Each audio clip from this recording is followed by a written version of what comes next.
अस्सलामुअलैकुम। आम तौर पर तमाम तहरीरें औरत पे लिखी जाती हैं और मर्द को बेवफा कहकर तहरीर से निकाल दिया जाता है। क्यों ना आज कुछ मर्द की ज़ात पे बोला जाए। अगर आपको मेरी ये वीडियो पसंद आए तो इसे अपने प्यारों के साथ ज़रूर शेयर करें और मेरे चैनल दानिश्वर लोग को सब्सक्राइब करके बेल नोटिफिकेशन ऑन कर दें ताकि आपको तमाम अपडेट्स मिलती रहें।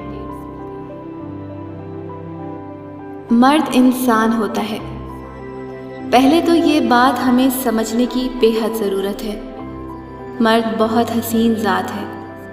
देखो तो कभी बाप के रूप में हमारी हिफाजत करता है, कभी भाई की सूरत में हमारा मुहाफिज बन जाता है और कभी शौहर की सूरत में तमाम उम्र हमारी ज़रूरियात पूरी करने के लिए खून पसीना बहाता रहता है।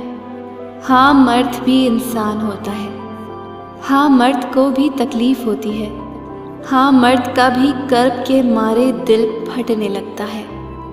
हाँ, मर्द भी मोहब्बत करता है और आखिर तक निभाता है।